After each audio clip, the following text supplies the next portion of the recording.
యుగ యుగాలుగా నడుస్తూ ఉన్న మన అమ్మ చరిత్ర, మన ఆర్య వైశ్యుల చరిత్ర. మన యుగంలో కృతయుగంలో 714 గోత్రాలు ఉండేవి. ఎన్ని? 714. మరి 714 గోత్రాలు ఉన్నాయని స్వరూపరాణి గారు చెప్తున్నారు హైదరాబాద్ నుంచి వచ్చి. వేర్లవాడ వాళ్ళందరూ గంటా పదంగా 102 గోత్రాలే అని చెప్పారు. మరి ఆ గోత్రాల వాళ్ళు ఎక్కడికి వెళ్ళారు, ఏం జరిగింది, మనకెందుకు తెలియలేకుండా పోయారు, అవన్నీ తెలుసుకుందామా? తెలుసుకోవాలంటే ఏం చేయాలి? చిన్న మరి మనల్ని వైశ్యులే అని కాకుండా ఇంకో పేరుతో పిలుస్తారు. ఏమంటారమ్మా? Very good. గోమట్లు అని ఎందుకు పిలుస్తున్నారో తెలుసుకుందామా? తెలుసుకోవాలంటే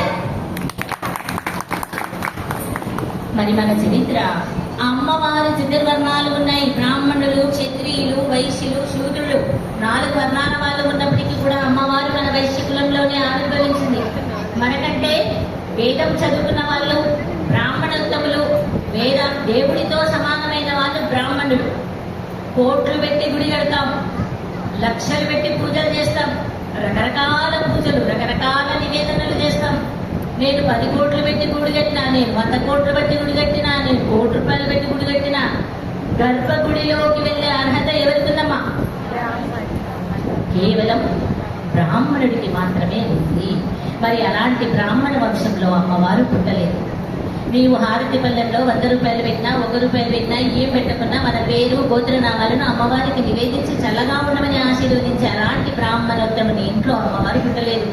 క్షత్రియుడు ఒక చిటికేస్తే అన్ని రాజ్యాలు ఆయన ముందుంటాయి. మరి క్షత్రియ వంశంలో అమ్మవారు పుట్టలేదు. మరి మన వైశ్య కులంలోనే ఎందుకు పుట్టిందో తెలుసుకుందామా?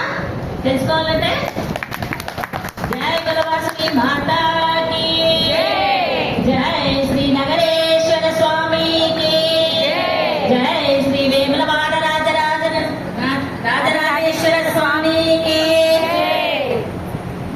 ఒకనాడు కృతయుగంలో పరమశివుడి యొక్క కళ్యాణం జరుగుతూ ఉంది. ఆ కళ్యాణానికి 14 లోకాల నుంచి కూడా అందరూ వివాహానికి హాజరయ్యారు. అంటే పైన 7 లోకాలు, కింద 7 లోకాలు.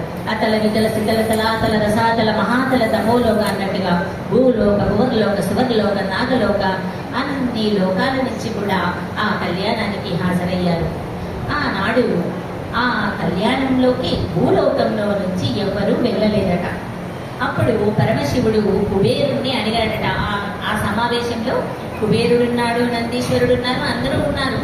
ఆ పరమశివుడి యొక్క కళ్యాణం కాబట్టి కుబేరుడు ఆ పరమశివుడి యొక్క పరమ భక్తుడమ్మ.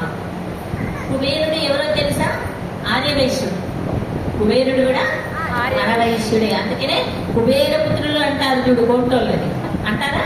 లక్ష్మీపుత్రులు అని కూడా అంటారు. ఎందుకంటే లక్ష్మీదేవి కూడా మనకు అనుగ్రహాన్ని ఇచ్చింది కాబట్టి ఆ కుబేరుని అడుగుతాడు, కుబేర, ఏంటి అన్ని లోకాల నుంచి కూడా నా కళ్యాణానికి ఎవరో ఒకరు వచ్చారు, భూలోకం నుంచి ఎవరు రాలేదు, ఎందుకు రాలేదు అని అడుగుతాడట.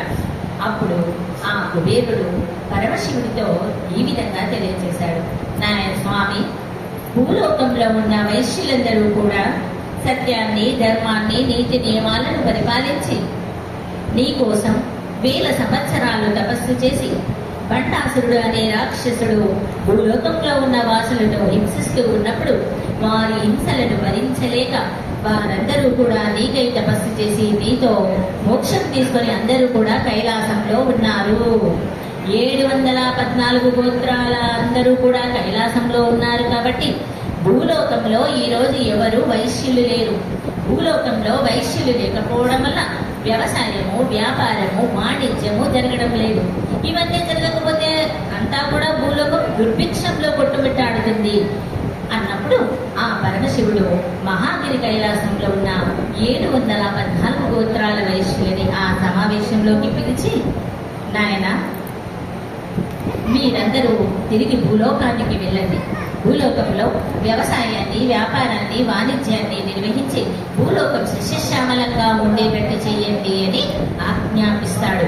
ఆనాడు 714 గోత్రాల్లో నాయకుడు ధర్మనందనుడు. ఏ దానికైనా ఒక లీడర్ ఉంటాడు కదా, ధర్మనందనుడు ఉంటాడు. ఆ ధర్మనందనుడు అంటాడు, స్వామి, మేమేం పాపం చేశాము? 84 లక్షల జీవరాశుల్లో ప్రయాణం చేసిన తర్వాత మానవ జన్మ లభించింది. మరి ఆ మానవ జన్మలో ఎంతో పుణ్యం చేసుకొని 1000 సంవత్సరాలు తపస్సు చేసి మేము ఈనాడు నీ సన్నిధిలో ఉన్నాం. మళ్ళీ మీరు మమ్మల్ని భూలోకం అనే నరక కూపంలోకి ఎందుకు వెళ్ళమంటున్నారు? మేము వెళ్ళము అంటారు. వాళ్ళకి భూలోకం అంటే నరకం. చూడండి, ఆనాడు బండాసురుడు రాక్షసులు పెట్టిన హింసలు భరించలేకపోయారు. ఆనాడు ఉన్న రాక్షసులు ఈనాడు కూడా మానవ రూపంలో అక్కడక్కడ మనకు కనబడతారు. అందుకనే రాక్షసు జాతి రాక్షసులు అంటూ ఉంటారు అప్పుడప్పుడు. ఏంట్రా రాక్షసులాగా చేస్తున్నావు అని అంటారు చూడండి. అలా ఆ రాక్షస బాధలు పడలేక మేము వచ్చాము అని అన్నప్పుడు ఆ యొక్క పరమశివుడి